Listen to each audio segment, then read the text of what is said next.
Good morning, everybody. Good afternoon, good evening.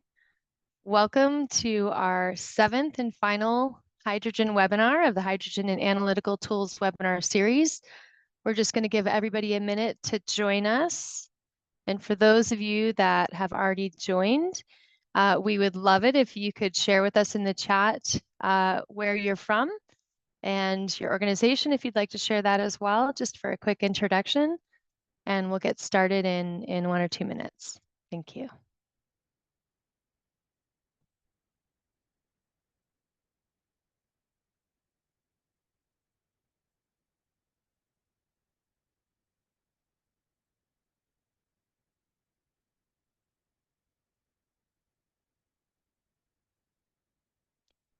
Good morning, everybody who's still joining. We're just giving everyone a minute or two to join us. We've got folks joining from around the world.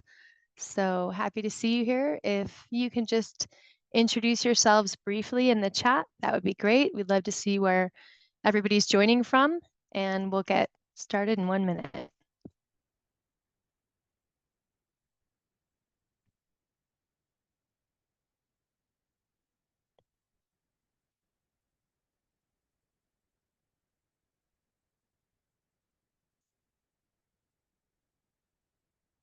Okay. I think we're going to go ahead and get started. I know a few folks are still trickling in, but great to see you here. And thanks so much for joining us in our 7th and final webinar of our hydrogen webinar series, hosted by the Clean Energy Solutions Center. Really excited to be able to share this final webinar with you guys. This is somewhat of a synthesis webinar. So as you can see here, we've had 6 in total already. We've talked about Hydrogen 101, kind of the basics of hydrogen, what are key considerations. So in the first webinar, we dove into the hydrogen considerations tree. We'll do a bit of a repass on that today as well, just to let you know all of the different topics and considerations that we've been discussing during this hydrogen series. And also this is just a great resource for you guys to use going forward. We also talked in the second webinar about hydrogen and supporting climate targets. And we used the GREET tool. We dove a bit into the GREET model and looked at how we can calculate greenhouse gas emissions associated with hydrogen projects, how emissions are regulated, and different considerations related to environmental aspects of hydrogen projects. And we looked mostly at how hydrogen and its derivatives can be used as a decarbonization strategy, especially in that last mile for the hard to abate sectors. In our third webinar, we looked at technical considerations. So we looked at considerations, challenges of hydrogen production, transport, storage, distribution, delivery, and we specifically dove into the H2A tool. That is the hydrogen analysis production tool, which looks at cost analysis for hydrogen production at different centralized or distributed facilities. Again, part of our webinar series has been focused on presenting the National Laboratory open source tools. So all of these tools that we've been presenting and using during this webinar series are free, open source, and generally quite easy to use. And so really hoping that following this webinar series, all of you guys feel comfortable to go to the links, check out the tools, look at the tutorials, look at the webinars associated with those tools, and feel free to reach out to us as well if you have any questions.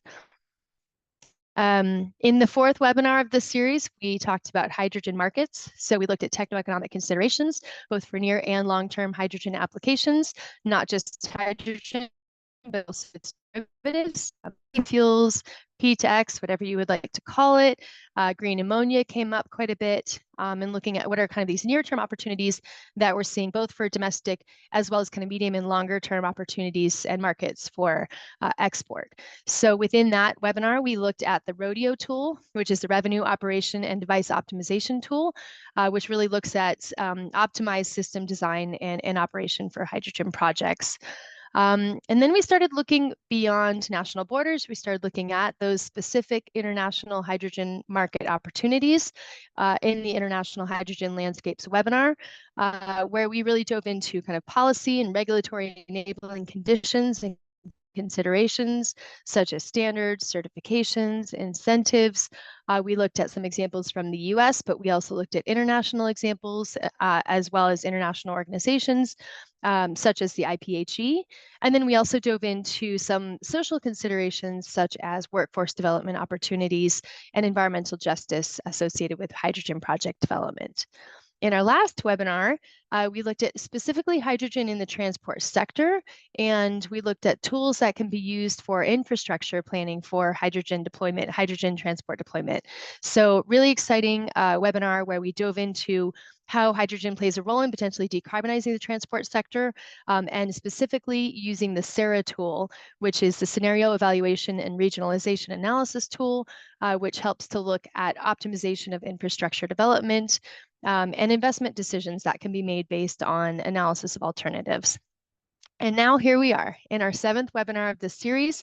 Again, this is our final webinar of this series, so we really are looking to wrap up a lot of the concepts that we've been discussing throughout this webinar series, bring in all of the considerations from the considerations tree, and really put it into the context of a real life example. So we have a very exciting example to share with you today, but I'm not going to give too much away. I'm going to pass it over to some of my colleagues for some brief introductions, and then we'll dive into the presentations in a few minutes.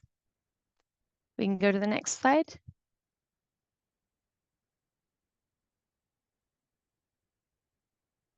Is it not changing? There we go. Okay, so now we're going to pass it over to Sophie to give us some brief housekeeping topics, and we want to make sure everybody is using the translation function if you need it, and a few other topics related to how we can put in our questions for the discussion, and we're going to make sure that we try and address those questions actively during the webinar series today, so please use that function. Over to you, Sophie. Hello, everyone. I will make this super brief so that we can dive into the content that you all are here for. Just a few housekeeping guidelines. As you may have noticed when you entered today's webinar, this webinar is being recorded, and we will share this with everyone who attended alongside the presentation that we're sharing today in case you'd like to dive in deeper. We'll also be sharing the webinars from the whole series, so you're welcome to review any sessions that you may have missed or would like to rewatch. You will be automatically muted throughout today's webinar. However, we really do encourage you to engage in the chat, to add your comments and share your inputs. And also, please do use the Q&A function to ask any questions that you may have. And as Daniela shared, we will do our best to address all of those questions throughout today's session. If you encounter any technical issues, please chat either myself, Sophie Schrader, or my colleague, Holly Darrow, and we'll do our best to guide you through those issues to ensure you can continue to enjoy today's session. You're also able to adjust your audio through audio settings, and you can also add captions if you would like to follow along in the language of your choice. At the end of today's session, a survey will be launching. We really do look at everything that you share in the survey to help it guide future sessions so that they can be as useful as possible. So please do take that survey and contribute your honest feedback. We really do appreciate it. And with that, back to you, Daniela. Thanks, Sophie. And if anybody has any issues accessing the caption function, please feel free to reach out to myself or Sophie or Holly, and we'll help you through that. Okay, so we'll go ahead and pass on to the next slide, please. And we're going to go into introductions and the agenda for the webinar. So first of all, we're going to get through a few intros and the introduction to the Clean Energy Solutions Center, who's hosting this series. And then we're going to pass it over to Jamie Key, who's going to be sharing an overview of the H2 Fast tool. Again, this tool is really exciting. It's easy to use. It's Excel-based. Jamie's going to dive into a live demo of that as well. But really a great tool to kind of do an initial screening analysis or techno-economic analysis of hydrogen projects. Again, we're going to have a specific project that we're looking at in the La Guajira region of Colombia, which would be clean hydrogen and green ammonia for various applications that Hussein Al-Majed is going to be diving into after. So he's going to be talking specifically about a wind-powered green ammonia production project in La Guajira, one of the near-term opportunities that we're identifying in the international market, and really welcome all of your questions, discussions, any comments you have during both of these presentations. Again, we think that this is going to be quite relevant and interesting, but we also want to hear about your specific considerations and conditions in your own country projects. And then at the end, we're going to wrap it all up with a discussion and a SWOT analysis. So strengths, weaknesses, opportunities, and threats is the SWOT acronym, and we're going to dive into each of those, and hopefully that will be a fun interactive exercise where we can all contribute to this analysis within the context of the Agua Verde example, but also in context of our own country projects that you may be considering or looking at this moment. And again, questions and answers will be addressed during the webinar, not necessarily at the end. We want to make sure that they're addressed in the context of when they're being presented. So please feel free to use that Q&A chat box. And if you have comments as well, then you can add those directly in the chat. Okay, next slide, please. So I'd like to kick us off presenting our speakers. So I'm Daniela Ruff. I'm at the National Renewable Energy Laboratory, International Project Manager, supporting decarbonization strategies throughout, mostly in the Latin American and Caribbean region, but also internationally. I would also like to present Jamie Key, who's an hydrogen analyst in the Center for Integrated Sciences at the National Renewable Energy Laboratory in Golden, Colorado. At NREL, he performs techno-economic analyses involving hydrogen production pathways, hydrogen infrastructure, and heavy-duty hydrogen vehicles. Jamie conducted his postdoctoral work at Washington State University. He holds a PhD in mechanical engineering from Colorado School of Mines. I'd also like to present Hussein Al-Majed, who's a PhD intern in the Grid and Gas Interoperability Group within the Grid Planning and Analysis Center at NREL. Hussein's research focuses on the interplay between power and chemical systems to understand opportunities and challenges of their integration at industrial scales.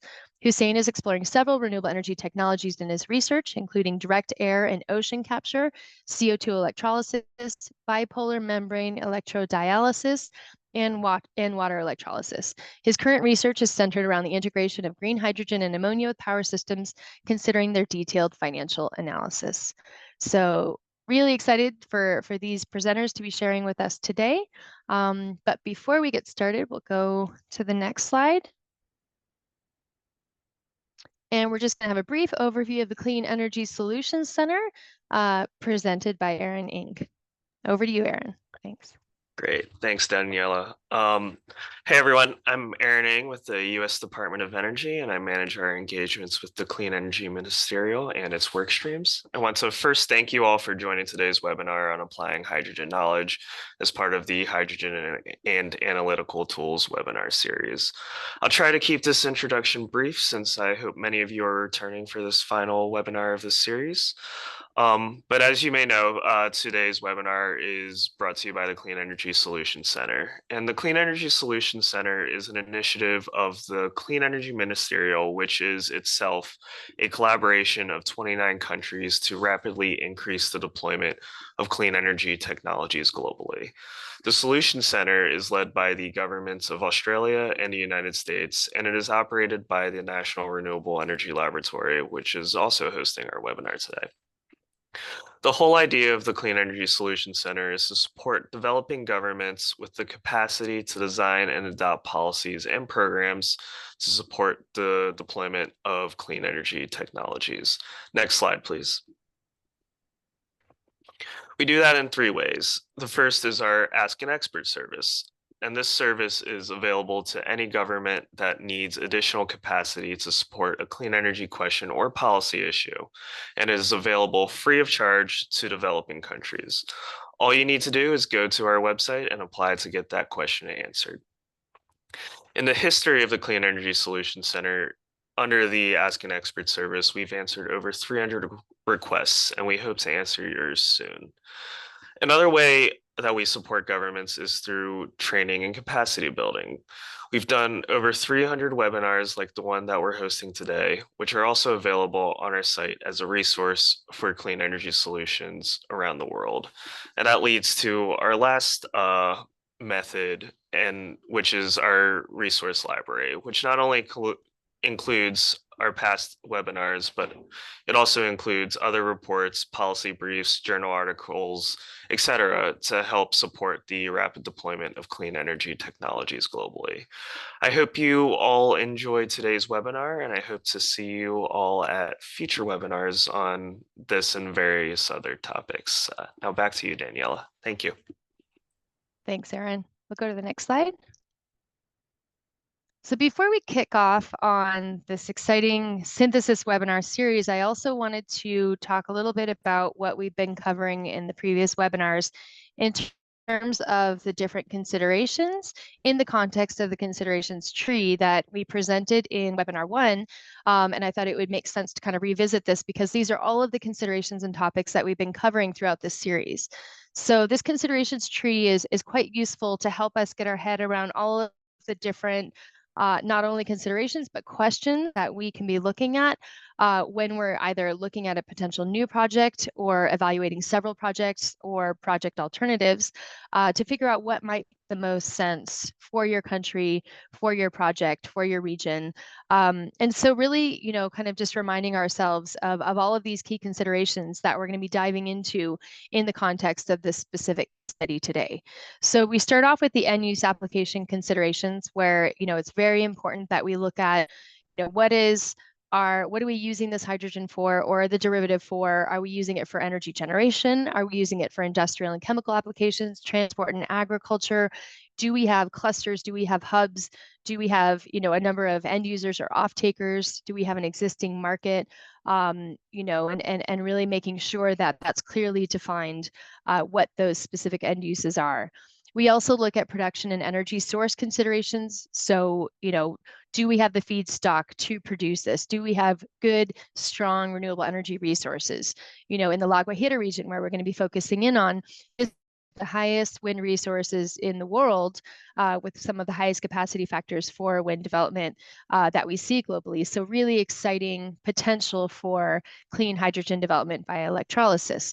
You know, there are a lot of renewable energy resources available. So we have to look at what those are. Are they reliable? Are they sustainable? Are they affected by climate change? You know, all of these are key considerations in the production and energy source considerations. Then we get into infrastructure, you know, looking at all of the infrastructure that's required for storage. Are you going to do above ground? Are you going to do underground storage? Do we have, you know, the correct conditions for underground storage, which are fairly limited to geological conditions, such as salt caverns, for example? What about transport? Do we have to transport it for long distances? In which case the costs of delivering that hydrogen or its derivative can go up almost exponentially. Then we look at delivery and distribution. Those also add additional costs. So if we have existing infrastructure like ports, in the case of ammonia, where you already have ammonia storage, for example, that might significantly reduce the costs associated with these projects and make them much more attractive to develop in the near term. So infrastructure matters. It also takes up space in addition to the costs. And so really ensuring that you have the adequate space and all the conditions for development of that infrastructure going forward. It might be injecting into existing pipelines. And so you want to make sure that those pipes are adequate for injecting hydrogen. So all of that goes into the infrastructure consideration that we've talked about quite a bit during this workshop series. We also get into cost and economic viability considerations where we have to look at, do we have existing markets? Are we depending on a future market that's uncertain? Do we have technology availability? Do we have supply chain risks associated with that? What are our financing options? You know, do we have high interest rates? Do we have multiple financing options, or is this considered a high risk project for banks? So all of those go into that cost and economic viability. Environmental and social, very key. If you don't have, you know, if you have environmental issues, that could be a absolute red flag for project development. You know, developing in protected areas, for example, if you're not actually achieving, you know, low carbon hydrogen, you might not be eligible for receiving certain incentives. and competing with local water resources or local biodiversity. Those are all very important considerations for a project. Socially, if you don't have social acceptance from the local communities, a project in many cases will not go forward. This has been a big issue in La Guajira, the case study we're going to be looking at today, where without community acceptance, projects stop completely. And so this is a very, very important component of any project, not just hydrogen projects, that you have that social buy-in or that social acceptance from the beginning. So one of the first things that should be looked at whenever considering a project. And then on the policy and regulatory side, making sure that there are standards and certifications and protocols in place for health and safety issues, for export, making sure that everybody's using the same standard for what's considered low carbon hydrogen or low emission hydrogen.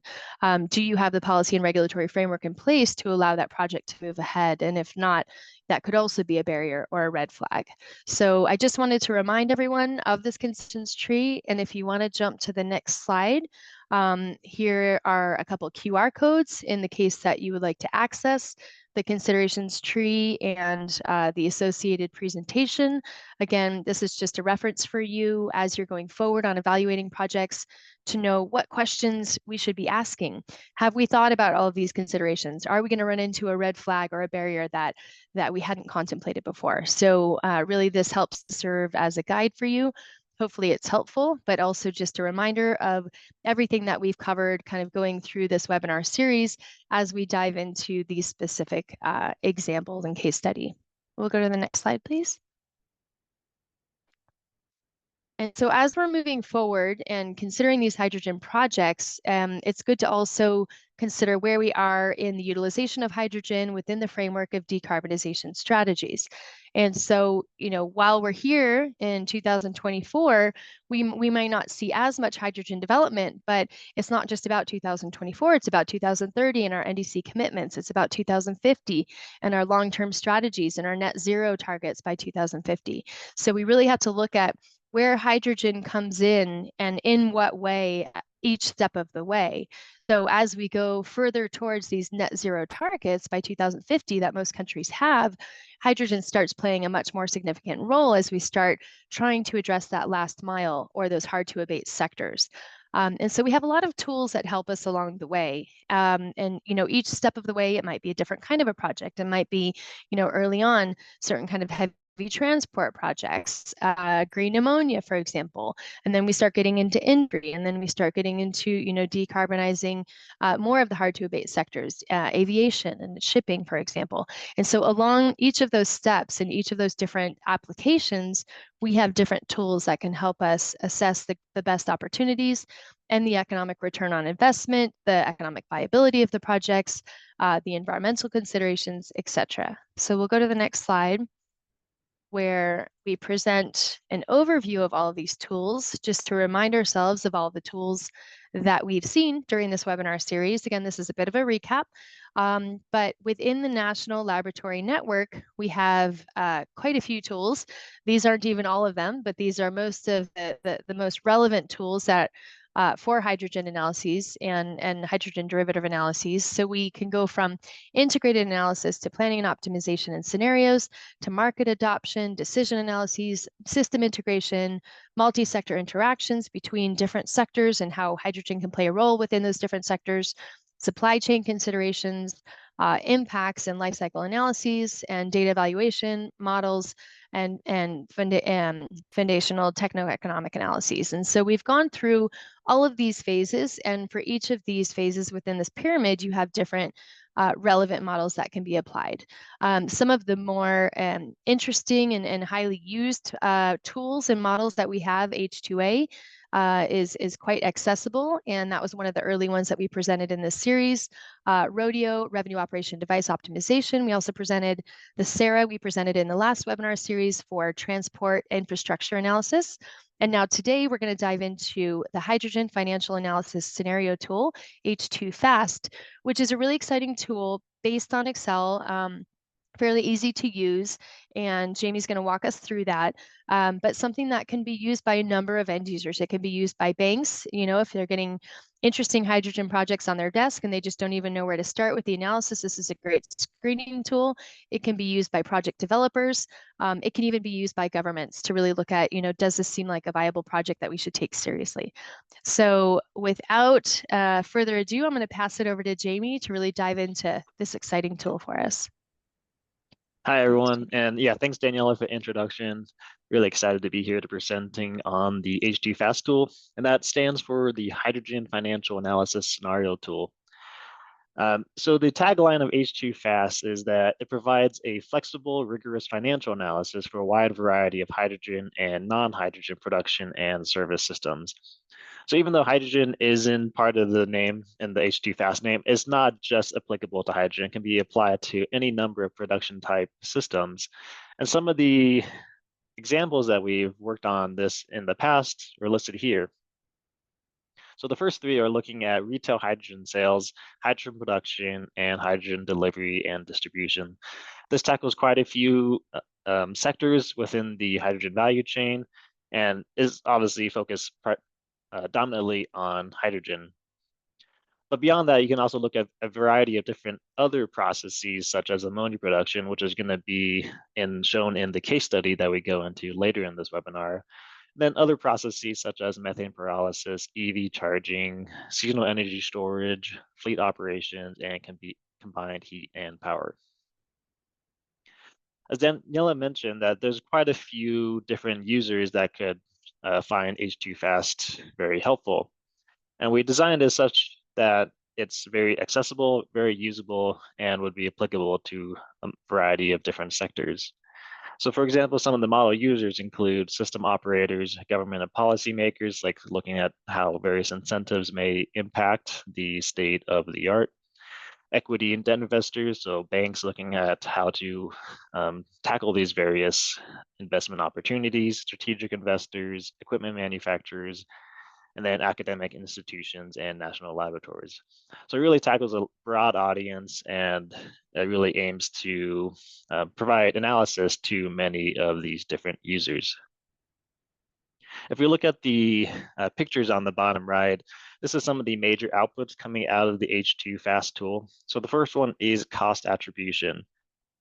One of the strengths of H2 FAST is you can look at the levelized cost of the product that you're making, and then look at a cost breakdown and see what are the major cost drivers are for the process, such as is interest one of the main cost drivers, or maybe the return on equity. We can also look at various incentives analysis. So if you have a production tax credit or various federal capital incentive, you can see how that may affect the operating conditions and the levelized cost of the facility. Finally, you can do a risk analysis on the process and look at what flexibility you have and what parameters, and see how that may affect your levelized cost of production. Next slide, please. So as I mentioned, it's a financial tool built for commodity-based processes such as hydrogen production, but that is not limited to just hydrogen production. One of the benefits of H2 FAST is that it's publicly available and is an Excel tool. So Excel is a common format most people know how to use, has a clean graphical user interface. So we're hoping that it really provides easy access to this type of analysis. And it is publicly available. I think we do have a link later on in the webinar, but if you search H2 FAST at NREL, I'm sure you'll be able to find the download link for it. For more computational focused users, you can also download a Python version, which is now available also at the same link to H2 FAST.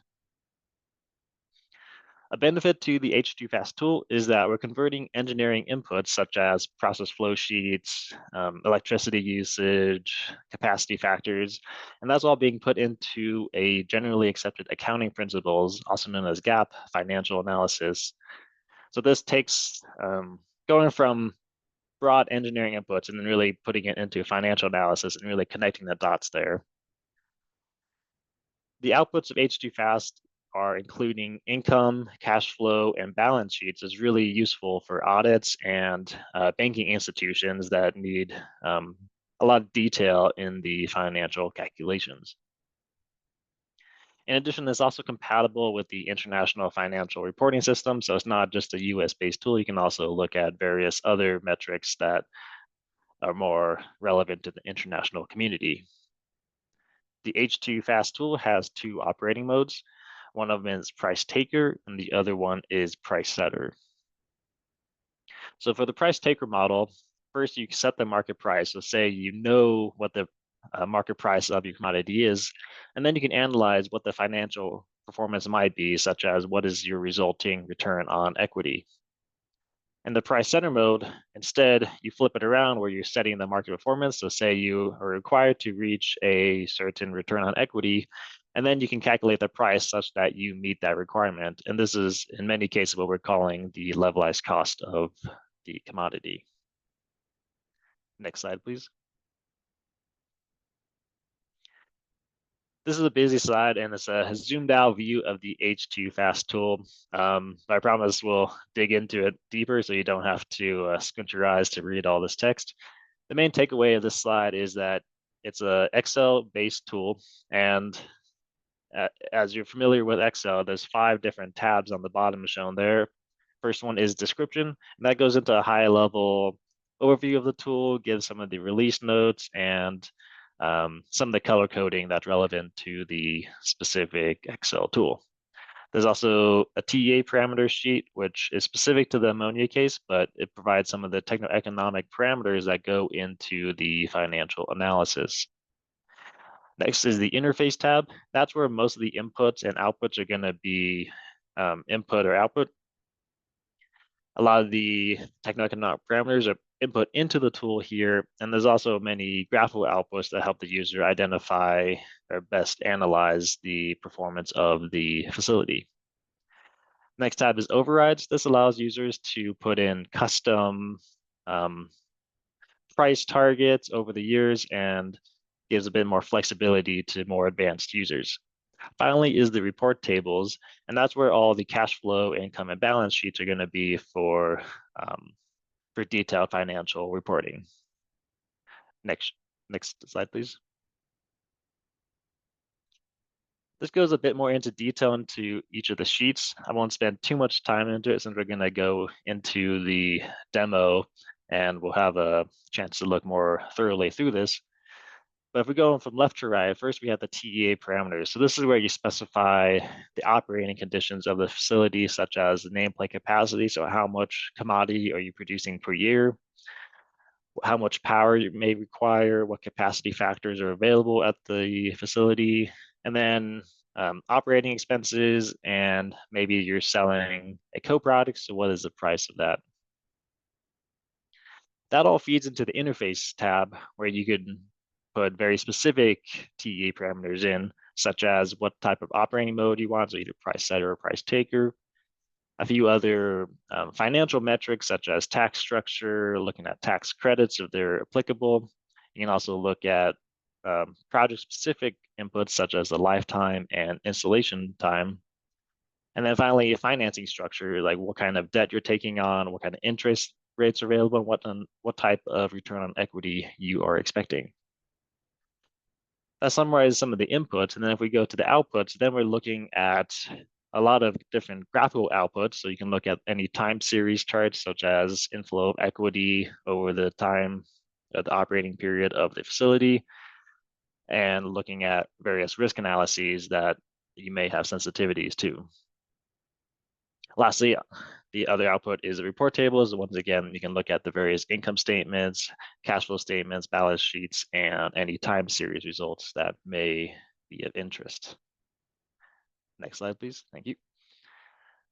So the reason we're looking at H2 Fast is because H2 Fast provides a detailed financial analysis based on simple technical and financial parameters. It really links the technical part to the financial part, which many people don't have the background knowledge to best connect those dots. H2Fast also outputs the cost breakdown for relevant financial metrics, such as co-product sales, taxes, and feedstocks, and allow users to really pinpoint where some of the major expenses are, or maybe where some of the major revenues are. H2Fast allows users to perform a detailed analyses, such as sensitivity analyses, risk analysis, and look at various multiple scenarios, such that you can really toy around with some of the parameters and see what which parameters may affect the analysis the most, and which maybe don't affect analysis. H2Fast helps users understand the economic and financial feasibility of projects and provides a standardized approach for comparing processes. This is where some of the power of H2Fast is, that you're really comparing apples to apples to various different processes and really give a standardized approach for making that comparison. Next slide, please.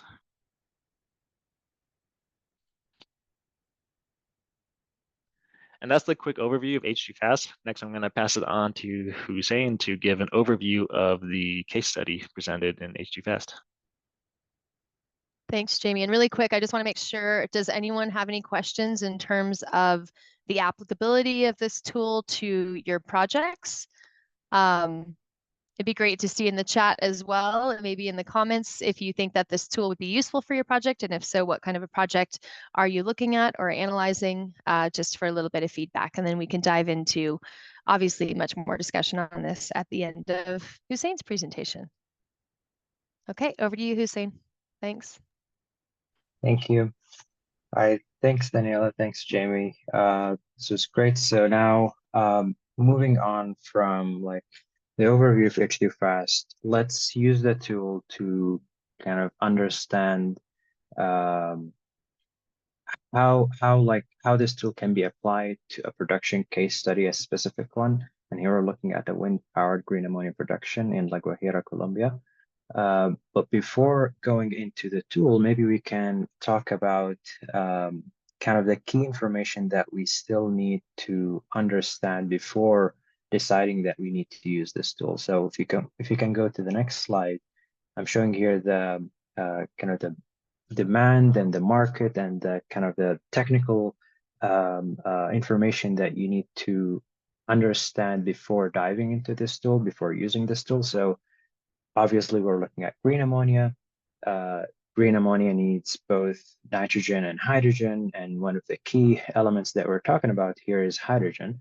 And hydrogen can be used in many industries, right? Whether it's renewable, powered, or not. It can be used in transportation, synthetic fuel, biomass upgrading, ammonia and fertilizers, which is our case study here. Metal production, chemical industrial processes, and it can be used also as in heat and distributed power.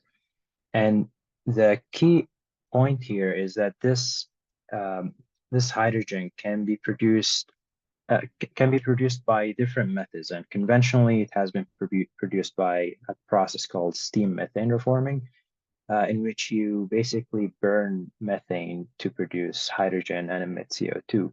But one of the attractive kind of pathways is using electrolysis-based hydrogen. And in that process, you would take your renewables, you would input it into our renewable electricity, basically. You would input it into a water electrolysis to produce that green hydrogen. And then you would use that green hydrogen in the many production pathways that you choose. And before kind of understanding that process, it's good to understand the demand for that electrolysis-based hydrogen. And the International Energy Agency has an analysis on hydrogen that expect the global demand just from electrolysis in 2030 to be 27 megatons of hydrogen. So there's definitely a growing demand for green hydrogen now. On the other hand, you can look at the ammonia, because that's our kind of final product in this case study. And green ammonia today, it can mostly be produced by electrolysis-based hydrogen. We have what is called like, I guess, the geologic hydrogen, in which you can get the hydrogen without like burning methane. You get it from geologic formations. This is clean, but it's not commercialized yet, right? It's not something that we can get our hand into easily. But water electrolysis has advanced significantly in the past decades, and so you can actually use it today to produce green hydrogen. It's also useful to look at the global demand for ammonia. Also, the International Energy Agency has an analysis on that, and they expect that 2050 global demand for ammonia to almost double the demand in 2019, going from, I believe, 185 megatons of ammonia to about 355 megatons of ammonia. So that tells you that there is also this growing demand in ammonia, and so we can basically couple the two to try and use green hydrogen to produce green ammonia, basically. And ammonia can be used in many different industries, as shown in the bottom right figure. You can use it as nitrogen fertilizer or nitrogen fertilizer production. You can use it in nitric acid or ammonium nitrate production. You can now use it as an energy carrier to kind of transport energy that is stored in the hydrogen into other places. Next slide, please. Yeah. Okay, so I think before also going into the considered design in this case, it's good to understand the conventional ammonia production process. This is just a visualization. As I said, conventionally, the hydrogen is produced using steam methane reforming, which is shown at the bottom left corner. You burn methane with air, you emit CO2, and you produce hydrogen. You can also capture that CO2 using point source CO2 capture technologies, which are reaching the maturity level right now. And then on the other hand side, so at the bottom left corner, you can produce or basically separate nitrogen from air using air separation units. And then once you have these two gases, you can compress them before feeding them into an ammonia reactor to produce ammonia. Now, the downside for this one is, of course, what's shown on the right-hand side is the direct CO2 emissions. You're emitting a lot of CO2, about 1580 kilotons of CO2 per year for a plant size of 600 tons of ammonia per day. Next slide, please. But the attractive thing is the price of ammonia that you can achieve with this conventional pathway. Also from the International Energy Agency, they have this cool figure on the left-hand side, which shows the different pathways that you can produce the hydrogen from, and then the ammonia market price range. You can see for SMR, for example, that price sits at around just less than $450 per ton of CO2, US dollar. And if you look at the average or kind of the range ammonia market price, you can see that it falls within $220 to $700 per ton. So this is also very important information to understand before doing your analysis of green ammonia, so that you can get an idea of what you're competing with, basically. And it's also important to note that ammonia price is heavily dependent on the price of natural gas. So from a recent study on ammonia, the right-hand side, you can see that ammonia production costs can reach like about less than $250 about $250 per ton of ammonia. But it can also go to as high as about 1,600 or 1,800 actually. So that all depends on the price of natural gas and its fluctuations, recent fluctuations in natural gas prices, with also maybe upcoming mandates on natural gas usage. This could affect your analysis basically and what targets you're trying to look for. Next slide, please. Okay, so now moving from the conventional pathway to the green ammonia production pathway, we just need to replace the SMR process with water electrolysis process, right? And so that process takes in water and renewable electricity, hopefully, ideally, to produce gaseous hydrogen and gaseous oxygen. The oxygen can be sold as a byproduct, and the hydrogen can be used in the ammonia production chain. as before. Now, the attractive feature for this one is that the direct CO2 emissions for the electrolysis process is 0, and that's not a missing bar there. It's literally 0 because you're not directly emitting any CO2. Now, there are some indirect CO2 emissions with building the plant, for example, with transportation and stuff like that, but those are not considered in this figure, at least on the right-hand side, just to make sure that we can compare the direct CO2 emissions with the traditional SMR pathway. Now, next slide, please. Now, if you look at this process flow diagram, this is all simplified, by the way. So if you look at this process flow diagram and connect it with the power grid and with upstream processes such as seawater desalination, you can get our considered process design today. So we are thinking about powering the whole plant with wind power. But of course, as you know, wind power is a very renewable electricity. And so sometimes during the operation, you need to use the electric grid basically to supply your remaining electricity needs. So that could be something that you need to consider. It's actually almost always considered in when you consider variable renewable power. And then you can also sell some of this power, some of this renewable power back to the grid, which is shown as or highlighted by the dashed line going from the wind power to the electric grid. The advantage of this process design also, which is very common in water electrolysis pathways, is that you can scale up the seawater desalination plant to provide extra fresh water to communities. And even if you provide that extra fresh water for free to those communities, it's probably not going to affect the economics of your process significantly, because that's a minimal cost added to your whole process. So this is the considered process design that we're going to go from. And yeah, let's go to the next slide, please. Okay, so the case study that we're considering here is in northeast of La Guajira, Colombia.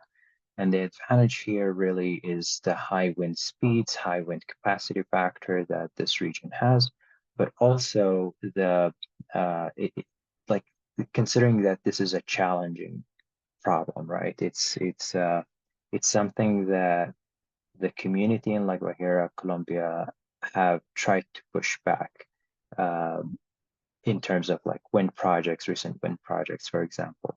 And so that brings you to the hydrogen consideration tree, where you consider the social impacts and the acceptance of the community to this project. So we're considering this case here, but that doesn't necessarily mean that we should ignore all of the social aspects and just focus on the techno-economics.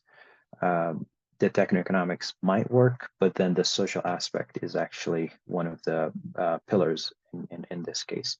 And it's good to know that there are several indigenous communities there that might be affected, and so a dialogue with them would be needed before proceeding with this project.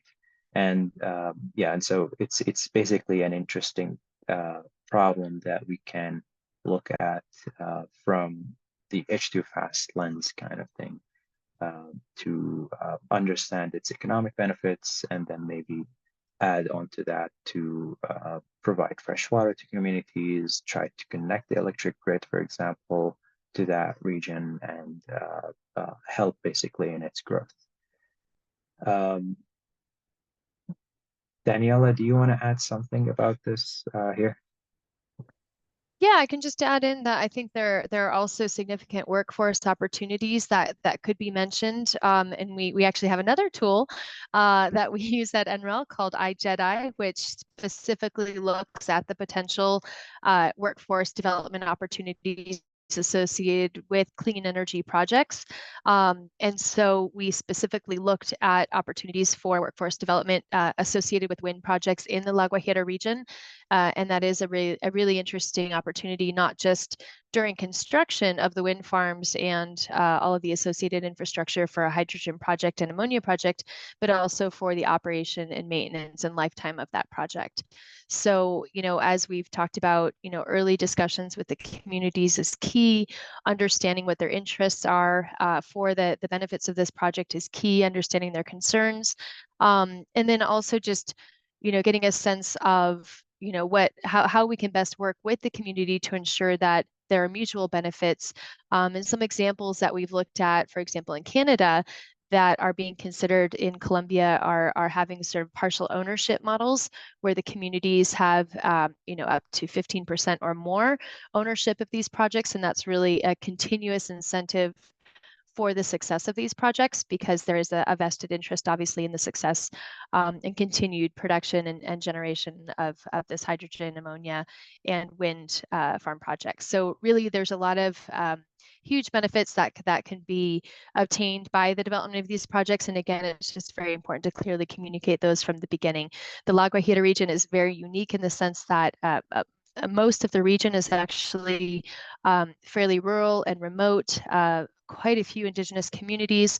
And because of the history of developing kind of fossil fuels as well as coal in this area, there has been somewhat of a resistance to further development. And so again, as Hussein mentioned, this is a big challenge, not just one that we see in La Guajira, but globally as well, but also a very big opportunity. And so again, going back to the considerations tree, trying to look at it from all of these different perspectives, and we'll dive into some of those perspectives a little bit later on in today's webinar. Back to you, Hussein. All right, thank you. Yeah. So yeah, other than the social aspects and the location, in this case study, we're considering a plant capacity that's not very huge, but it's big enough. It's 300 tons of ammonia per day. I believe that's a fraction of what Colombia is producing today. And we're also considering, of course, as we said before, the electricity sold to the grid and electricity purchased from the grid. And so these numbers are taken from a reference study that optimized these percentages. And then the attractive feature of this location is the high wind capacity factor, reaching about 81.3%, an average between like 3 different calculation methods. And then I believe one of the key elements here is the inflation rate, right? So you need to consider the inflation rate of the currency, and in Colombia, that number or that percentage falls into about 7.16%, which is pretty high. This was, I think, updated in May of this year, but it's usually, or like it fluctuates and it can go to low 3%, right? And so you need to consider that in terms of when you design basically your study. And then also a key element here is the depreciation method. In the US, people use the macros method, MACRS, but in other countries, the straight line is mostly used. And so you need to consider what is the depreciation method that your country uses before using this tool. And in this case, we're using the straight line depreciation method. Next slide, please. Okay, so there are a lot of parameters that you can input to this model. And this is one of the key features for H2Fast is that you can play around with it really. Like you can spend a whole day just playing around with it. I spent a whole week playing around with this model. It is really an interesting financial model that gives you a lot of meaningful results at the end. And so in this specific case study, we're considering some grid electricity prices, off-grid electricity prices, and we are also considering oxygen prices, wind power capacity factor, plant capacity factor, taxation, so total tax rate, or leverage after tax nominal discount rate. We're also considering general inflation rate, debt to equity ratio, working capital, and so forth. can also override some stuff. So you can do variable annually averaged electricity prices. So let's say you have like a price for 2024, an electricity price for 2024, 2025 up until 2050, and that could be an average annual electricity price. You can override actually the override section of this model to change that price as you go, and that will affect your analysis as well. You can add tax incentives such as one-time payments or annual incentives. You can specify your capex or your opex, so capital costs and operational costs, both variable and fixed operational costs. You can also play around with the operating incentives, operating tax incentives, and taxation for those operating incentives. And as we said, you can change the depreciation method and of course the length of the depreciation. And then one key thing that I'll talk in more detail about as well is the debt type, which is like, do you get your debt from bond contribution or from bonds, sorry, or from one-time loan. And so those are some of the parameters that you input, and here for this specific study, we laid them out here. Okay, and so once you have those parameters, you can get a lot of results. These are just 3 examples of the graphic elements that you can get out of this tool. At the top left, you can see the oxygen sales per year, and it's increasing, of course. That's due to inflation rate. We're assuming 7.16% inflation rate, and that's remaining constant throughout the years. Of course, this is not the best assumption, but it's something that is very difficult to kind of forecast. And so whether you use 7.16 or 3% or 1%, you would get different results from this model. The bottom left corner shows the price of ammonia, and it's also increasing due to inflation. At the right-hand side, you can get the cost breakdown structure of your study. And so here we show the ammonia sales, oxygen sales, electricity to grid, and so forth. The ammonia sales number, those numbers are all normalized to $1 per ton of your product, in this case ammonia. And so you can see that we reach about $871 per ton of ammonia for this for the parameters that I showed you in the previous slide. Next slide, please. You can also do risk analysis, as Jamie Hussein? mentioned. Yeah. Sorry, I just wanted to touch on that previous slide, that you're getting costs of ammonia per ton less than $1,000. Just wanted to highlight that you mentioned earlier, we've seen the cost of ammonia, conventionally sourced ammonia, going up to $1,600 per ton, especially with the supply chain issues. So I think that's a really important point to highlight, that obviously it's going to vary depending on the cost of electricity, depending on infrastructure requirements and all of that. But we're already seeing that there's a possibility that green ammonia can be competitive with conventional ammonia, especially when we're looking at some of those supply chain issues that we've seen in the past, and not just competitive, but also can be a stable cost, a reliable, stable cost for the end user, as opposed to some of the fluctuating costs that we're seeing. So this is one of the reasons why we thought it would be relevant to present green ammonia as a case study today, because it is where many markets are seeing sort of the more near-term opportunities coming up. Yeah, definitely. And if I would add to that, the reason why it's very high, it's due to the really high capacity factor, right? So you don't see that usually in the windiest places. So like, for example, in the US, I think Chicago is known to be a windy place, but the wind capacity factor there is about 60%. And so you lose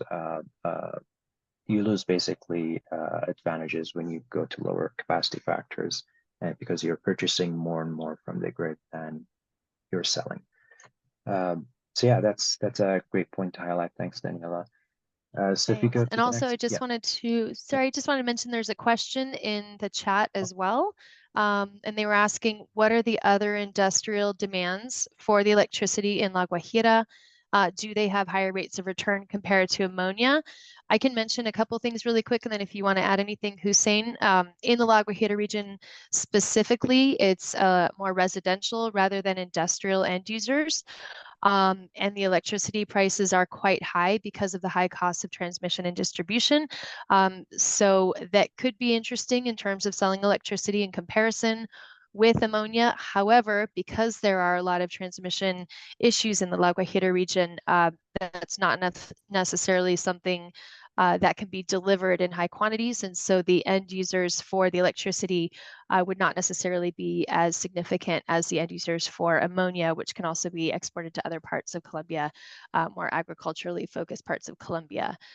So just wanted to mention that as well. And I think it's an important question because and this is exactly where H2 Fast can be quite useful, is looking at how, what are the opportunities associated with selling electricity in the case that you're able to deliver that electricity locally or within the existing network versus selling the ammonia. And if you have the infrastructure in place for distributing the ammonia, that could also reduce some of those upfront costs.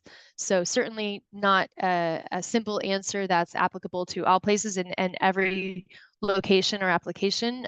It's valuable to do that analysis and look at all of the alternatives if it makes more sense to sell hydrogen directly or electricity or ammonia, and that's what H2 Fast can help to analyze for you.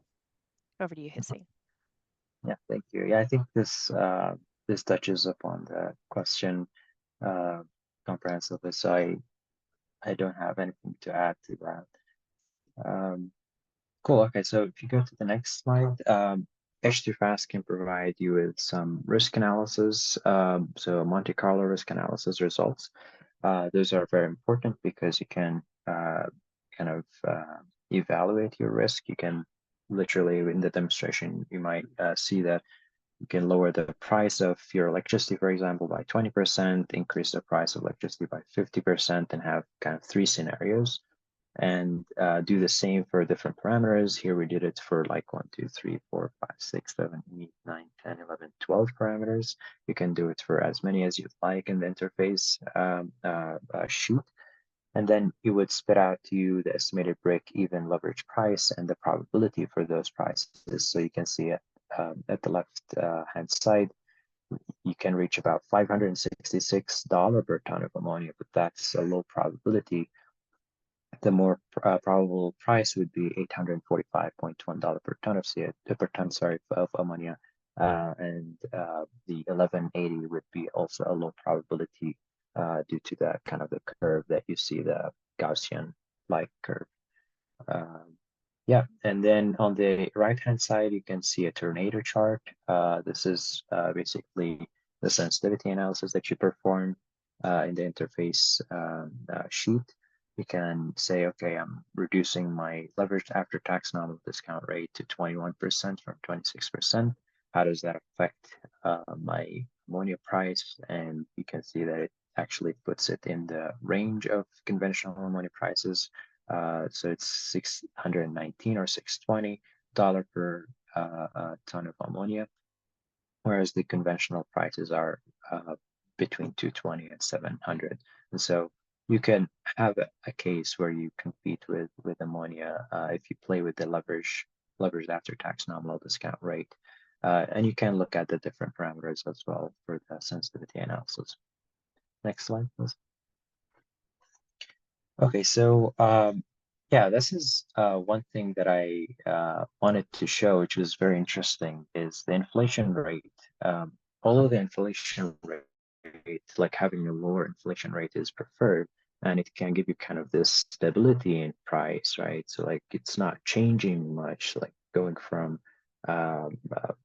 some price to like, I don't know, maybe double the price by the end of the full lifetime of the plant at 3% inflation rate, but then at 7.16%, you can probably 10 times or 10x that price that you start with, right? But the point here to make is it's affecting the stability of the price of ammonia, but it's also increasing your estimated break-even leverage cost. So at 7.16% inflation rate, you can reach about $871 per ton of ammonia. But then at 3%, you can reach, you need to increase that price to about $1,200 per ton of ammonia, right? So you have this trade-off that you can play with in terms of inflation rates. And if you have a model that can forecast inflation rates, that would be also very useful to kind of try and play around with, like try to change it, try to do some risk analysis on it or sensitivity analysis to get the price that you're likely gonna sell your ammonia at. Yep, next slide, please. Okay, and so obviously there are some limitations for the H2 fast, and I'll talk about them in the last slide. But it's also so like you can do the sensitivity analysis and the risk analysis in the interface sheet where you have most of the input parameters, but then you have also additional input parameters in the TA parameters sheet, such as the wind power capacity factor, or the percentage of your plant energy that's coming from wind, or the percentage of the sold remaining wind energy. And so those three elements cannot be involved in the sensitivity analysis right now in this version of H2 Fast. What you can do is basically do it manually and try to change the prices manually, the input parameters manually, and then get the price of ammonia. And then you can take it kind of a step further and go and do your own plot of sensitivity analysis. If you, for example, you want a better visual, or you have like some kind of interest in knowing the sensitivity to these three metrics here that are shown in the bottom right corner of this slide. So this is just basically showing you that you don't be limited to what H2 Fast is doing. You can take the extra step and do more with it and have a more comprehensive analysis as well. Next slide, please.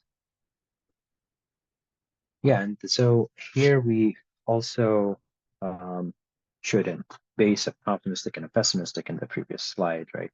If you look at the optimistic case and be kind of more realistic with the general inflation rate to reach 3%, for example, and then keep the debt to equity ratio, debt to interest rate, and working capital constant, if you kind of try and design your own optimistic scenario here and just look at the debt type, you can actually see something interesting.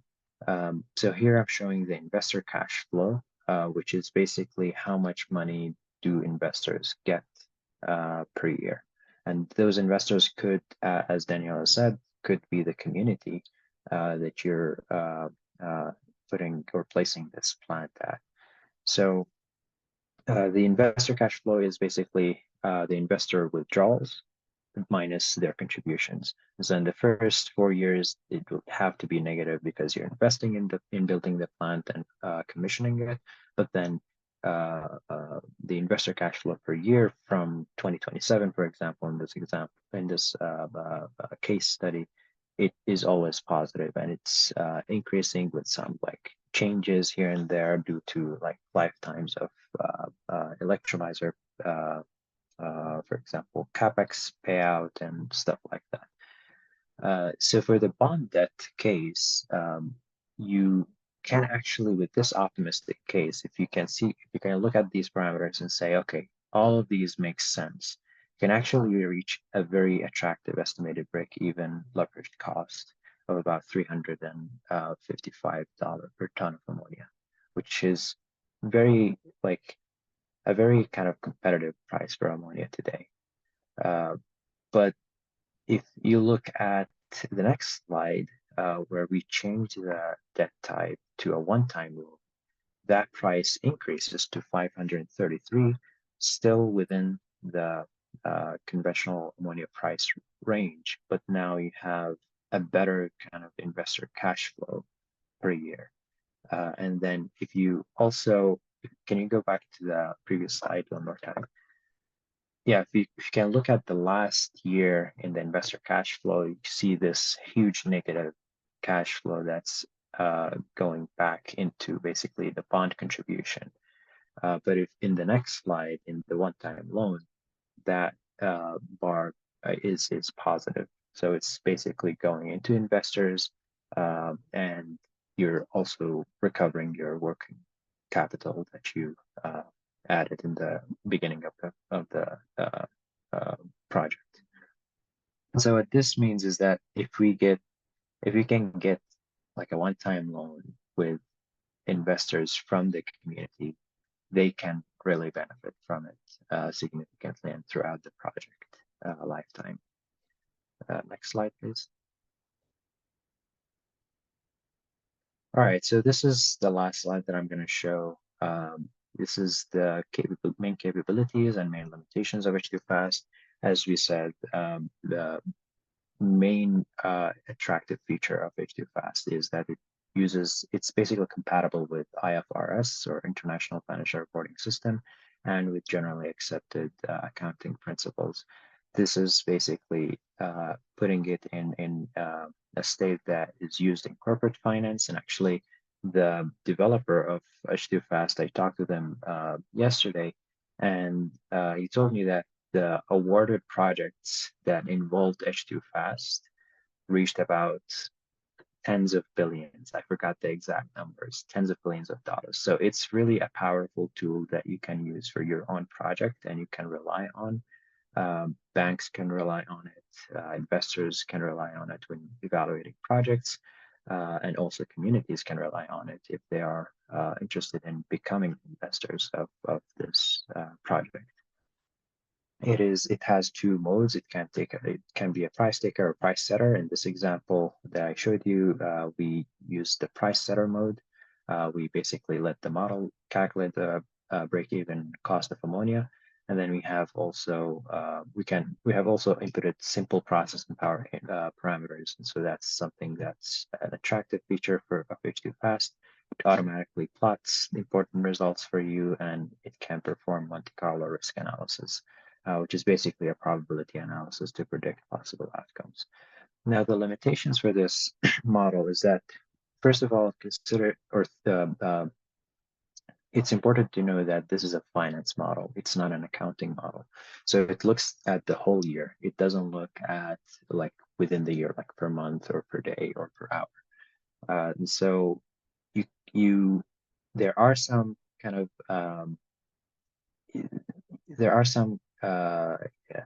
like limitations to it, but those limitations are mostly focused on accounting questions. So such as like retained earnings or other accounting metrics, it doesn't model it very well.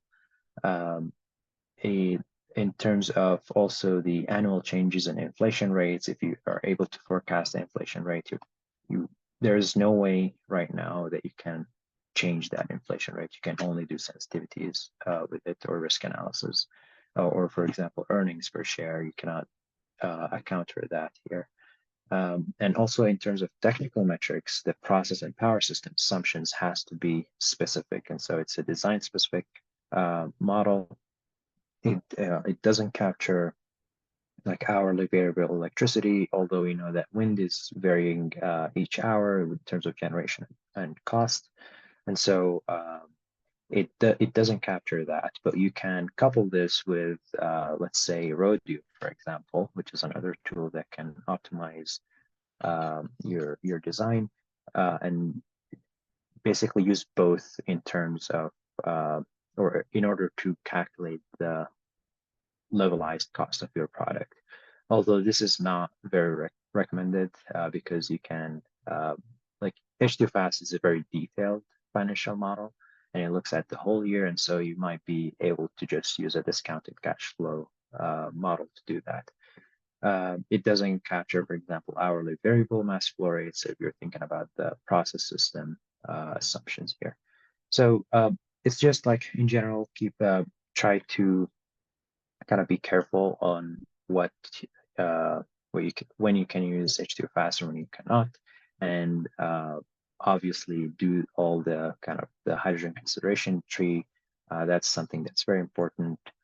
This model specifically doesn't account for social aspects, and it shouldn't because it's a financial model, but it can be coupled with this model that accounts for social aspects, and then maybe find a way, an optimal way to like provide the fresh water for free, for example, increase kind of the electricity grid capabilities or like infrastructure and so on. And so yeah, just be careful with this. It's a very powerful model, but know its capabilities and limitations. And the next slide, I think we're showing also on this slide, we're showing the barcode of how to get H2 fast and the link. So please feel free to download it, play with it. Again, it's just Excel, so it's nothing fancy, but it's fancy. You know, it's powerful in its kind of background calculations. So give it a try. Thank you. Thanks so much, Hussein. And actually, you're going to see how easy it is to use because we're going to have a live demo right now in a few minutes. But before we go over to the live demo, I wanted to also invite Hussein and Jamie for responding to the couple questions that we have in the Q&A.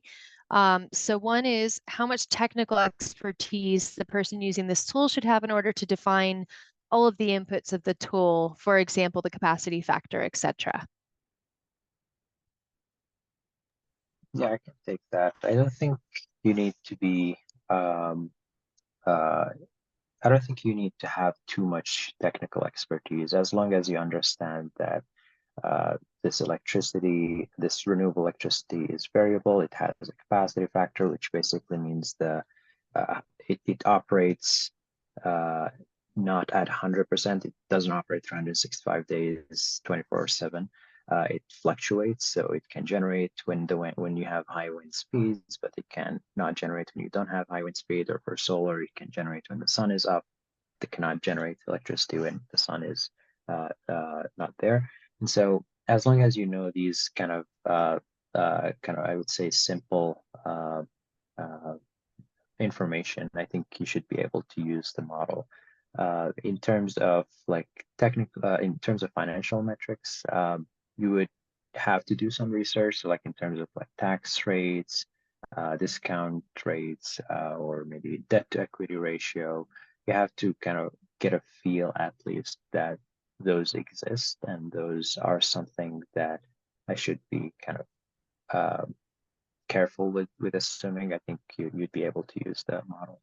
And it's the good thing is that the cells are color coded, right? So you know what input parameters you need to look up and to research. And so as long as you are able to give it some time, you should be able to run through it pretty quickly. Thanks. Just to add Jamie, to that, did you want to add anything to that? Yeah. Yeah, so as Hussein mentioned, there is some technical parameters that are going to be needed from the user. But what that brings to mind is we also have the H2A Lite tool, which provides a lot of predetermined inputs that can go into the H2 Fast tool. So H2A Lite kind of tailors some of the inputs that go into H2 Fast and has some pre-populated values for a lot of hydrogen production technologies. So I think that's a really good starting point to collect some of these values that may have more ambiguity to them and can guide the user into at least a starting point for putting in some of these technical parameters. Great. And actually, if you want to learn more about H2A or H2 Lite, you can view our third seminar on technical considerations. And you can access that on the Clean Energy Solutions Center website, which we're putting in the chat right now. And I guess just to add one more comment to that in terms of the specific question on the capacity factors, there are a number of tools as well available, developed by NREL. RE Data Explorer is one, NSRDB website is another, where you can access specific data on solar and wind resources for your area and calculate representative capacity factors. So there are plenty of free tools available to be able to support all of those inputs. And obviously, if you have any questions on how to access those, please feel free to reach out to us as well. Okay, so next question, can AI help to overcome the limitations of the model that were mentioned? Yeah, I think Hussein did a good job of outlining the limitations of the H2 Fast tool. And certainly, I think it's tough to get one tool to do every single analysis. So H2 Fast definitely has a certain niche that it's trying to satisfy, and some of the limitations that it covered are, I guess, not really the intention of the H2 Fast tool. And there are other tools out there, and some of them that we've presented in previous webinars in this series go over some of those tools, such as Rodeo, which is looking at like an hourly profile and how to optimize conditions for a certain scenario. That being said, yeah, we have not looked at using AI to overcome some of these limitations, but certainly we're trying to use H2 Fast in the sector that we intended it for. Great, thank you. Anything else to add on that, Hussein? No, I think Jamie answered it pretty well. Yeah, just Perfect. yeah. Okay, so let's head over to our demo of the H2 Fast tool so you can see just how easy it is. And obviously, feel free to ask any questions. And if you want to dive into any part of this in particular, let us know. Jamie's also going to go through some simulations of sensitivity analysis to show us how sensitive the outcomes can be to changing input parameters. So over to you, Jamie. Great, thanks. And give me a moment to share my screen.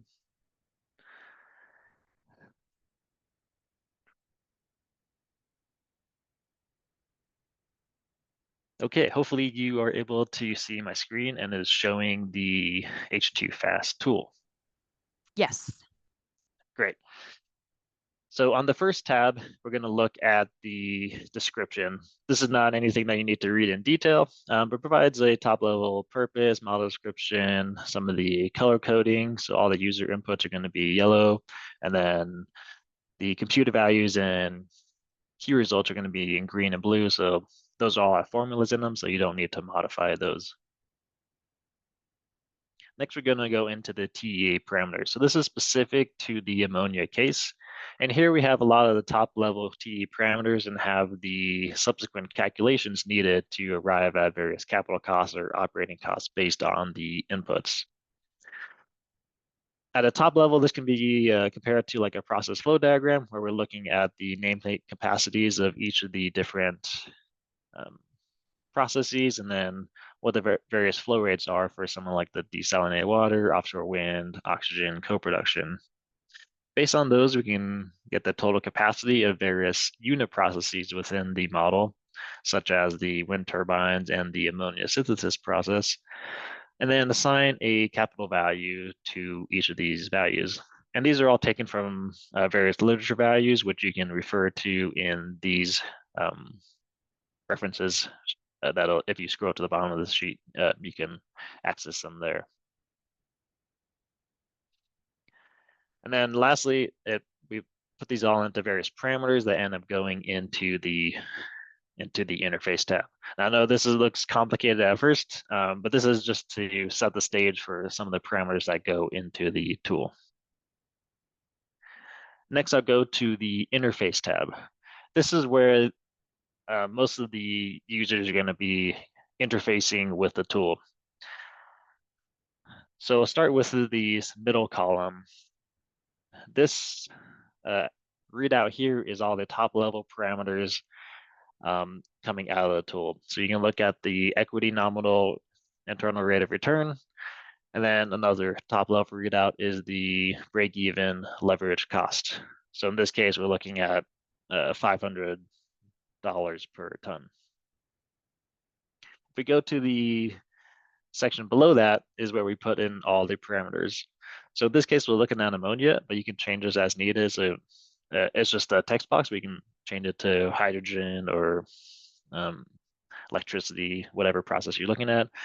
And then you can set the capacity in terms of units and the time unit. In this case, we're looking at 316 tons per day. Next, you can put in different sales specifications. So in this scenario, we're looking at the levelized cost. So we allow this one to allow the check to set the price. So we set this equal to the break-even price, and that will sell it at whatever the break-even cost is. And we can put in various project parameters such as the project initiation, how long it's going to operate for. So that sets the analysis time period for the financial analysis, what the installation time is, demand ramp up, and what is the utilization of the facility. We're also allowed to specify various incentives. So you can do, there's quite a few different capital incentive structures. You can do one-time capital incentive, you can do annual operating incentive, and you also can do production tax credits. That's all built in already into the H2 Fast tool. One of the main inputs to H2 Fast is the CapEx, or capital expenditures. So here we have 6 different values for the various CapEx that goes into this facility, outlined by each of these different values. And you'll notice that we can put in different depreciation types and different depreciation years that may apply to the various capital pieces of equipment. If I keep Jamie, scrolling we down, do have a question. The yeah. Excel cells by color have any identification? Can I distinguish the cells by color to know where I can include the input key in? If you want to look at the Q&A chat, you can see the question as well. Yeah, I can't see it when I'm sharing. The Excel, yeah, so the Excel cells by color have identification. Can I distinguish the cells by color to know where I can include the inputs key in? Yes. So all the user inputs are Yeah. going to be color coded by the yellow khaki highlighted color. And all the input you're going to want to be able to access is on the interface tab. So basically anywhere in column D, starting from row 23 onwards, is all going to be inputs that you can edit parameters.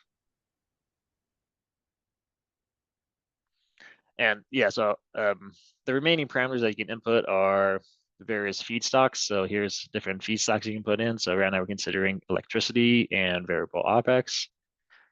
We can also specify different co-products. So say you're also selling oxygen or electricity to the grid. You also allow to give different operating expenses. So say you have credit card fees on top of sales, you have rented land. There's a few different pre-populated ones, but also you can put a generic one where it's just dollars per year. And these can escalate as needed with inflation if that's applicable to the scenario. Lastly, you can input different financing information. So this is like capital structure, tax rates, inflation rates, different debt rates, and different debt types. Now, if I go to some of the major outputs, here we can look at a graph of the time series. This is showing the cumulative investor cash flow over time. So you can see that there is some investment time here, and then later on the years, that becomes more positive. And there's a whole suite of different graphs you can plot here. So say you want to look at, I don't know, price of ammonia in dollars per ton over the years. And you can also look at, let me see one that's pre-populated, say cumulative cash.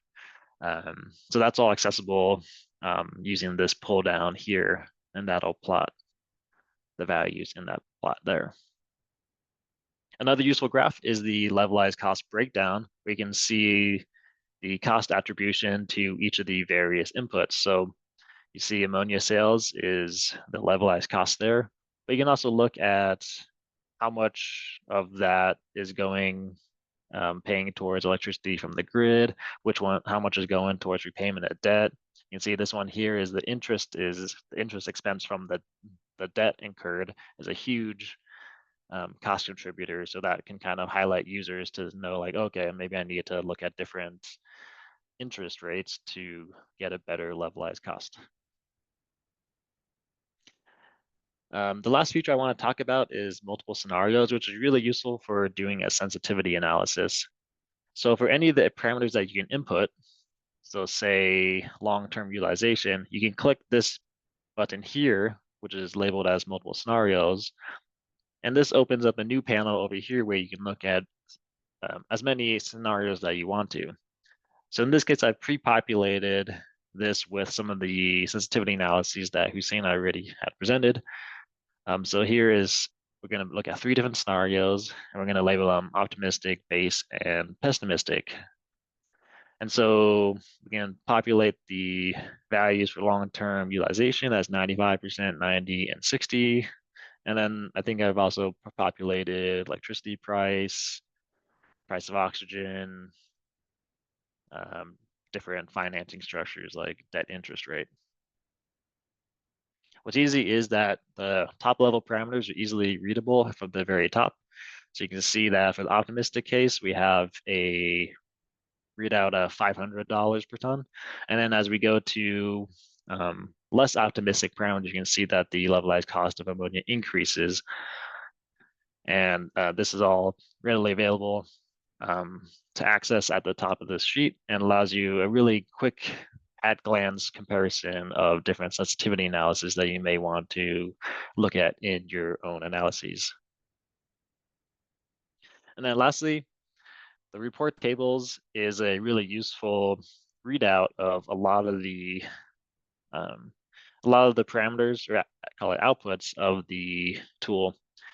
This goes a bit more into detail than many users are going to want to look at. But if you're curious on various income statements, so this shows it per project year, and this gives it all in dollars.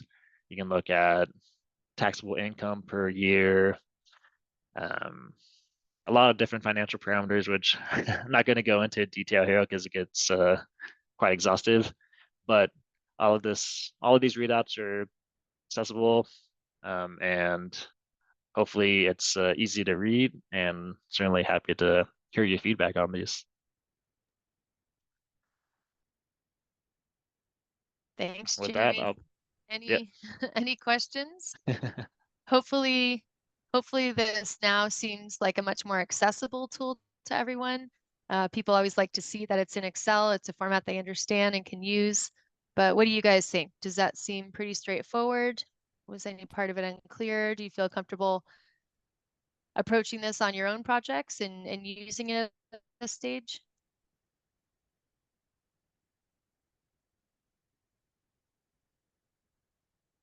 See if there's any questions. Okay. Obviously, there's examples and tutorials available as well. We were hoping that the example from La Guajira, Colombia would be kind of a good use case of a project that's sort of a near-term opportunity, one that you guys might be seeing in your own countries as relevant. But obviously, even just simpler, production of clean hydrogen or low emission hydrogen from electrolysis, wind powered or solar powered, might be a more standard or traditional project. And I saw a couple of the comments coming in that's what people are looking at, or kind of more traditional solar powered electrolysis for hydrogen, and then utilization for the transport sector, for example. Again, you could use this tool for that as well. So there aren't any questions on this. I guess it was super crystal clear. Thanks, Jamie. And obviously, feel free to reach out to us at any time if you have any additional questions on that, or if you find that you want to use it and you forgot everything. You also have the link to this webinar and the recording for your reference as well. Okay, so we'll dive in now, because the idea of this was to really show you, how we can use these tools to analyze specific projects, how we can integrate this into our bigger analysis. Again, this webinar is really focused on kind of that synthesis of, how we can consider all of the different consideration tree components in looking at a project. So the H2 FAST tool is one way, as Hussein said, to really look at kind of the techno-economic analysis component of a project. Obviously, that's one part of it. We have environmental, we have social, we have production, we have infrastructure. Do we have clusters or hubs, or do we only have one off-taker? Are we exporting, and do we have to consider all of the costs associated with that? So really, there are a lot of considerations, again, that we want to look at. Again, H2 FAST is one of those. So we thought it might be helpful to look at kind of a flow diagram of how all of these different considerations can input into sort of a flow chart of, ask one question, get past that, move to the next. If we find a barrier, then it might be that that project has too many red flags. We might not be able to develop it. So this is, a lot to look at, and obviously, might be hard to follow initially, and no means is this supposed to be used as, to be used for investment decisions, but rather as kind of a guide on the type of process that you could go through when looking at your projects. So we might go to the next slide here and just look at a simplified version of one pathway in this flow diagram, where we start with a simple question. If we can go to the next slide, Sophie. We'll go through one specific example of the application of this flow diagram. So we'll start off with, is there a market demand for hydrogen? Yes. Okay, well, that sounds promising. So then we might jump to the next question. Is electrification feasible and cheaper? That's where we start looking at all of the alternatives. If we're looking at, uses in transport, it might be that electrification is cheaper and more efficient than hydrogen for transport in your particular application. If not, then this still seems like a promising project. So then we start looking at, can we actually produce clean hydrogen or green hydrogen? And so we look at, do we have clean energy sources? Do we have good wind resources? Do we have good solar resources in the area of interest? Or if we're not using renewable energy powered electrolysis, we want to know if we have carbon capture and storage opportunities for more traditional production methods for hydrogen. And then if that's the case, and if we do have clean energy sources, or we do have carbon capture and storage, then we start asking, is the cost of production less than the current market price or willingness to pay?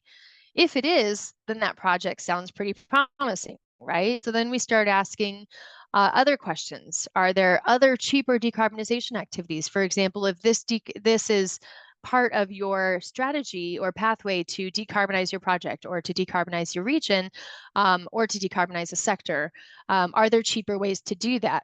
If there are cheaper ways, then we may choose to focus on those cheaper alternatives.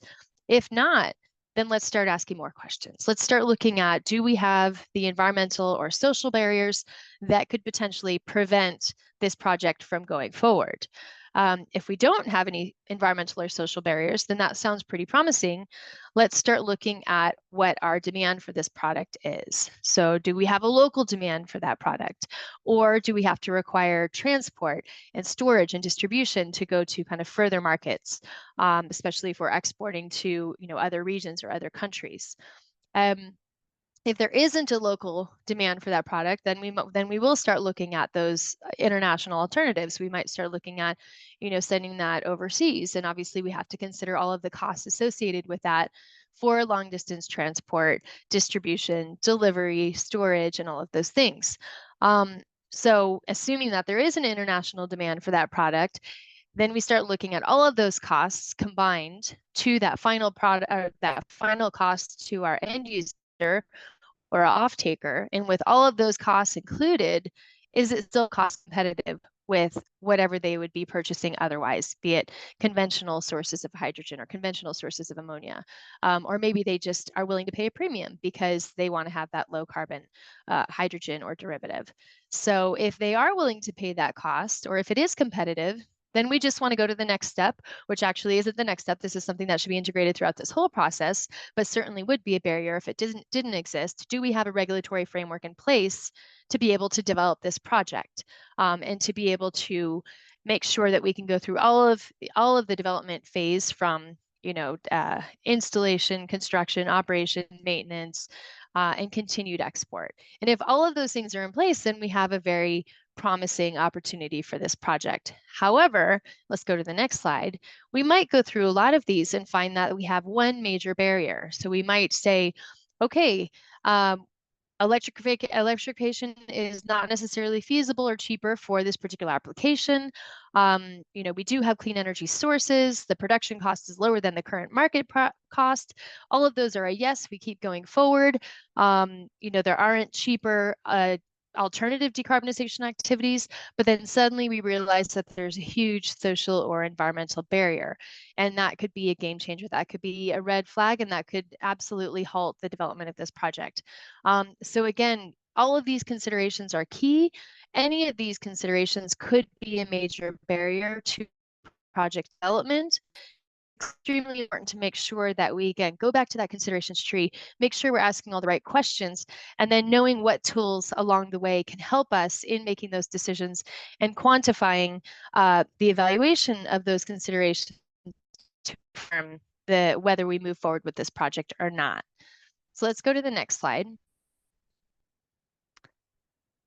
So I want to make sure that we are looking at these projects from different perspectives. And again, let's try and put our hat on from the La Guajira, Colombia example, because Hussein presented all of the different considerations and parameters for that. But what we didn't dive into in the H2 Fast example were all of the stakeholders, right? All of the stakeholder perspectives. So this is a really important component when evaluating a project and evaluating the strengths, the weaknesses, the opportunities of this project. So from the policy perspective, we might be looking at a hydrogen project and saying, okay, well, we don't have, the correct regulatory enabling conditions in place. We don't have standards. We don't know what low carbon certification schemes are defined as in our country. We don't have an agreement for that certification with other countries we're hoping to export to. So the policymakers may say, no, we're not quite ready for this yet from a regulatory standpoint. Regulators as well, they may not have developed or approved regulations to allow for that regulatory framework to be in place. Then you have your buyers and off-takers. You want to make sure that they're happy with the price, that price is stable, that you're able to offer that price consistently, that your sources of production for your hydrogen are going to be consistent so that you feel confident offering that price to the off-takers. You also have your technology provider. Are they able to get that technology to you in time? Do you have supply chain issues? Is that going to hold up your project? NGOs might get involved. They might be concerned about local wildlife or a desalinization plant that would be discharging brine into a biologically sensitive, for example. Or they could be concerned about the communities, saying, oh, you're going to be competing with water with this community. And so NGOs might be getting involved. Utility companies might be involved. They may be concerned that you're going to be using a lot of electricity for the production of hydrogen, and that electricity might be something that's needed for their end users and might be competing with other end users or beneficiaries.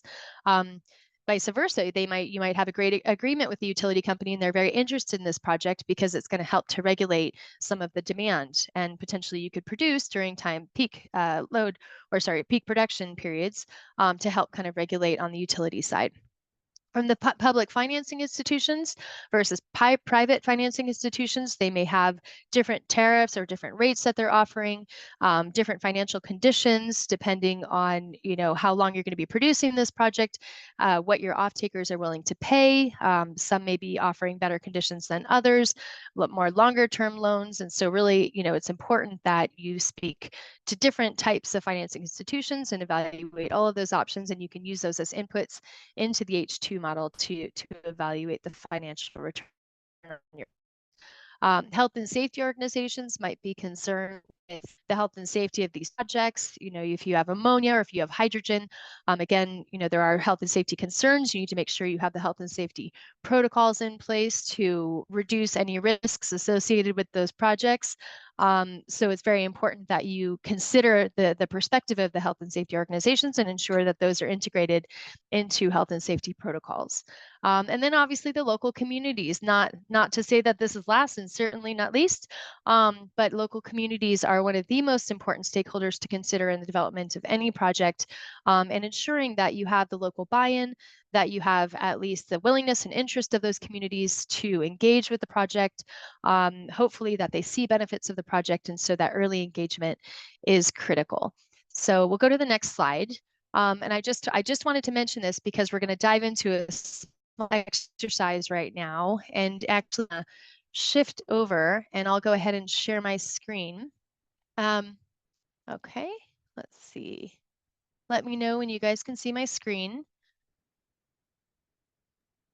We can see it. And You can we're going see to put in, okay, perfect. So we're going to put in the chat now a link so that, and can somebody add in the link to this mural so that everyone can start contributing? We're going to do a little exercise here. And this exercise is going to look at all of the different strengths and weaknesses and opportunities and threats of the chat we present. And really kind of looking at how we can analyze, you know, is this project worth developing? Here, I'm going to put it in the chat right there. So everyone access, hopefully you all have access to that. Is this project too risky? You know, are there too many threats for this project? Are there too many weaknesses? Or really are the strengths and the opportunities outweighing the weaknesses and the threats? So we have a number of questions and considerations here on the left. For example, low cost, low carbon electricity or feedstock. Do you think that that would be a strength, a weakness, an opportunity, or a threat? Specifically in the context of this La Guajira case study. So let's do it together, and then I invite everybody to just kind of play with these. So you can drag it over. So low cost, low carbon electricity or feedstock. I would say that would be a strength. So I'm going to move it into the strengths. And I'm just going to say directly, I'm going to change that, double click on it, and I'm going to change it to low cost wind resources with high capacity factor. Okay, so that's one of our strengths of this project. So feel free to either pull over these over here or add your own. You can just double click on one of these here. We'll say strength. Maybe we have high community acceptance with partial ownership model. That could be a strength, or that could actually be an opportunity. So some of these strengths might also be opportunities, and you can kind of decide where you want to put that. But let's try and build this together and see in the end if our strengths and our opportunities outweigh the threats and the weaknesses for this particular project. And again, it doesn't have to be just La Guajira in Colombia, which has phenomenal wind resources. It could be, you know, somewhere in Indonesia, where we also have phenomenal wind resources, somewhere in Northern Africa with excellent solar resources. So maybe look at this project from your own perspective. And see what kind of strengths, weaknesses, opportunities, and threats you might see. Give everybody a couple minutes. And again, the ones on the left are just to be used as guidance. Feel free to change them or create your own in the blank squares. So we're seeing some strengths. Energy security of off-takers. Yep, that's extremely important. You want to make sure that your off-taker is going to be committed to purchasing the hydrogen or the ammonia or whatever it is that you're producing for at least the period of the contract to ensure the bankability of that contract. Dependable supply chain, very important. So if you have dependable supply chain, that's critical for the success of a project, especially early on when purchasing all of the equipment. High community acceptance, available public incentives or attractive financing, very critical. And that's something that's obviously reflected within the H2 Fast tool. Let's see, what else do we have? Operating in a market with few competitors, limited alternatives, very important. Yeah, and that's going to change over time, right? That could be kind of in the near term, but it's hard to predict in the long term if you're going to have few competitors. Likely the competitors are going to increase over time, so that's why it's really important to lock in those long-term contracts in the beginning to guarantee the financial return on your investment or on the project. Robust operations, risk management plan, that's a great one. I'm seeing some new ones in here. Fantastic. Opportunities, multiple financing opportunities. That's really important. Making sure that you evaluate all of your finance options. Opportunity to reduce ammonia imports, very important, especially with the uncertainty of supply chain issues, which is why we saw the cost of ammonia surging up to $1,600, even $1,800 per ton. So that's really important as well for agricultural end users who, you know, want to depend on a reliable cost of their ammonia. Extremely important for the long-term management of their projects. Creation of technical and non-technical jobs, absolutely a big opportunity and certainly relevant for La Guajira. That is one of the biggest opportunities, within La Guajira is this kind of workforce development. Let's see, existing infrastructure, that is important. And that's actually one of the benefits of ammonia, is that ammonia is an existing product. It already has a lot of existing infrastructure, ports, storage facilities. So that's a huge opportunity. And certainly why, in part, we're seeing a lot of ammonia projects in the near term being of interest for development. So let's start looking at the weaknesses and threats. Distance to demand, that is a huge one. So one of the biggest costs of getting hydrogen and its derivatives to the end users is the cost of transport. And that can double, even up to triple the cost, the final cost to the end user. So definitely a very big consideration, and certainly a weakness from an economic perspective. Trained labor force, very important, as these hydrogen projects are new technologies, some of them very state of the art. So that's certainly bringing in some challenges in terms of having to ensure that you're providing that training to the labor force. Obviously an opportunity as well to work with the community. Weaknesses, supply chain vulnerability. Hence, that's why we've seen a lot of changes and increases in the cost of ammonia. Very good point. Weak customer pricing power as well. If customers aren't willing to pay the cost, obviously that project won't be viable. Let's see, cybersecurity threats. That's a great one as well. These are fantastic. So this is really, really great work. Yeah, threats are not having clear rules, regulations, and safety protocols in place. Interest rates in a lot of countries, you might have exceedingly high interest rates. Evolving or unclear regulations, that's very true, especially with hydrogen. It's still an evolving certification of low carbon or low emission hydrogen. So that's an important one. High cost of procurement, absolutely. And again, new and emerging technologies often have a high cost initial cost, so we're paying a premium in the beginning. Natural disasters, that's a great point. And that's not just for hydrogen, that's for all infrastructure associated with it, for the renewable energy generation, for the transport infrastructure. Probability of electricity supply disruption, very important, especially for projects that are not off grid. That's why it's important to work with the utilities as well and make sure that all of those agreements are in place ahead of time, and also potentially including backup power supplies, which could be supplied by hydrogen. Hydrogen leakage and potential catastrophic events, very important. Very important to think about some of the environmental implications of that as well, that we've seen in some of our previous webinars. And risk of just one off-taker, that is a huge risk, especially if they end up pulling out halfway through the contract period. So absolutely. These are fantastic. So what is the final consensus? Do we have more opportunities and strengths than weaknesses and threats? Are they equal? What are we thinking? People want to put their comments in the chat. Do we think in the end that this is a viable project? I'm going to expand this, blow it up a little bit. Maybe hands up.